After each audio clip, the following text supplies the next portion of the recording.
El verano traerá el impacto de cifras inflacionarias que tanto pueden estimarse de arrastre del gobierno anterior como incendiadas por las disposiciones de este gobierno. La devaluación, aunque previsible, más la liberación absoluta de importaciones y exportaciones, es un reajuste tarifario brutal y, sobre todo, la certeza de que el clima estimulado, al que continúan denominando sinceramiento, es una maximización bestial de ganancias a favor de los grupos que concentran la economía oligopolizada. En ese contexto, es muy significativo el posicionamiento del gobernador de La Pampa, Sergio Silioto, que es identificado como uno de los mandatarios más activos en la confrontación directa contra las iniciativas presidenciales, el plan de ajuste económico, el decreto de necesidad y urgencia inconstitucional y el paquete de leyes que pretende afectar la vida y los derechos de millones de argentinos y argentinas. Silioto, que se moviliza urgentemente hacia donde tenga que ir para manifestarse junto a los más rebeldes a las medidas de Milei, sean colegas, diputados, senadores, mostrándose literalmente codo con codo, simbólicamente espalda con el gobernador de la provincia de Buenos Aires, Axel Kicillof, entiende que hay que explicar lo que está pasando con claridad, dejando de lado diferencias y así defender nuestro país y nuestro pueblo. Desde aquella primera cadena nacional usada por Milei, calificó al DNU de inconstitucional y grave para la democracia, porque ignora la división de poderes y doblega principios básicos de república. Calificación que hace extensiva al proyecto de ley ómnibus, conocido la semana pasada. Para el ruso, son reformas constitucionales encubiertas con un plan de negocios para la casta de siempre y una receta de hambre y dolor. En el último par de semanas, y con estas apariciones contundentes, Silioto ha incorporado a lo que fueron sus 4 años de gobierno, donde se centró en algo fundamental, más gestión que rosca, porque siempre entendió que el gestionar es algo fundamental, convencido de que las ideas triunfan cuando hay hechos que sostienen las ideas.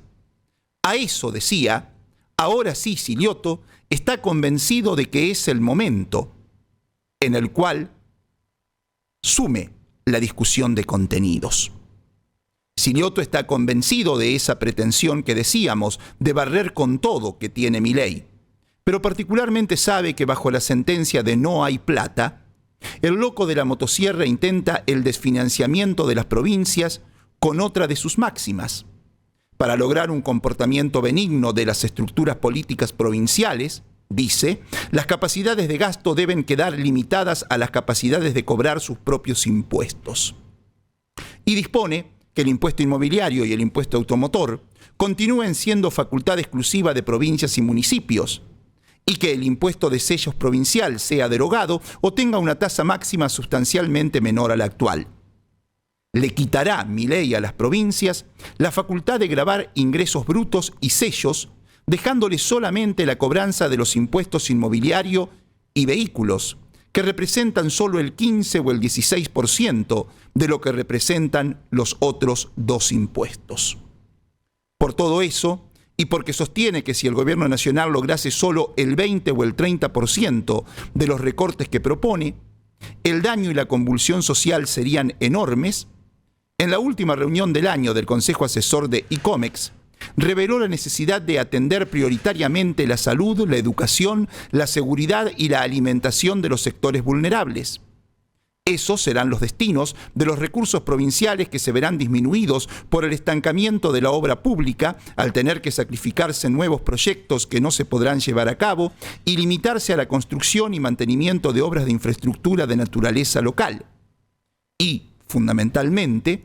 por la suba del mínimo no imponible del impuesto a las ganancias, que ya ha empezado a impactar desde noviembre y que puso a prueba valores y principios de Silioto, que decididamente, en su creencia de que el trabajo no es ganancia, rechaza el proyecto de ley de reversión de ese impuesto que impulsa Milei, por más que La Pampa es una de las 5 provincias con mayor reducción de ingresos, ya que el costo fiscal de la reforma al impuesto a las ganancias por habitante en nuestra provincia es de más de 111.000 pesos.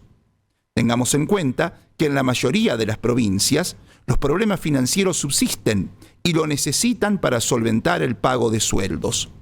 La Pampa fue la provincia que más perdió en la distribución de la coparticipación del mes de diciembre.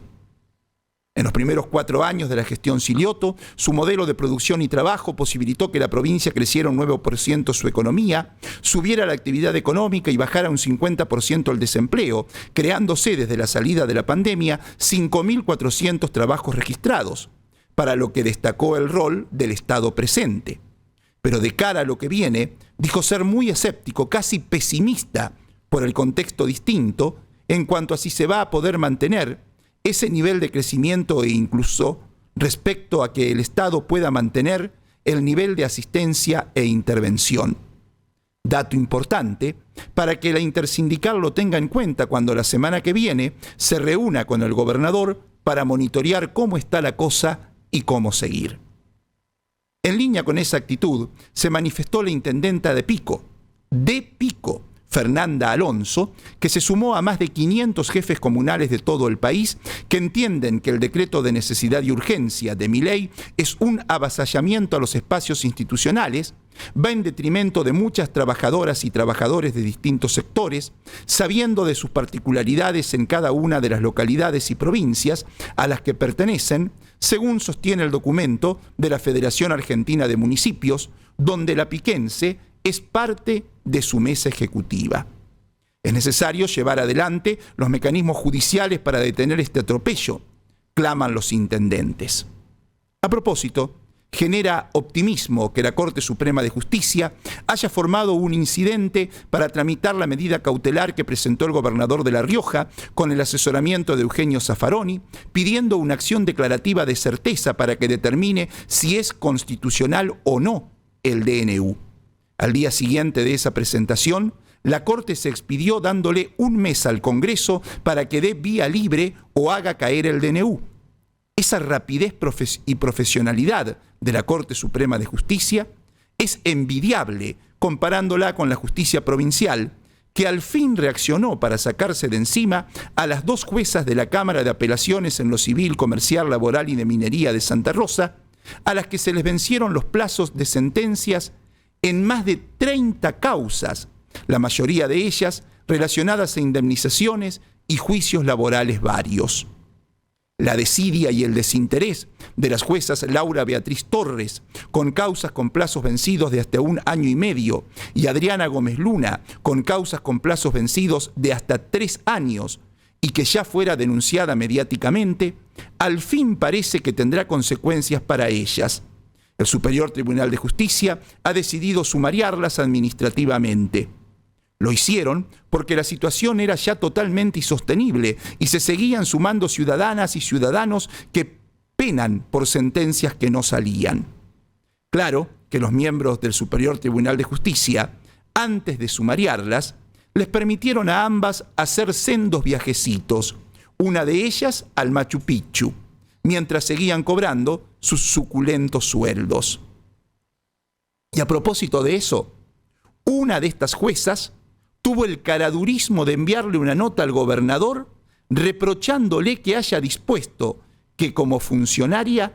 no cobrara el 8,5% del último aumento salarial a los estatales. Si esta no es la causa, la casta, ¿a dónde está?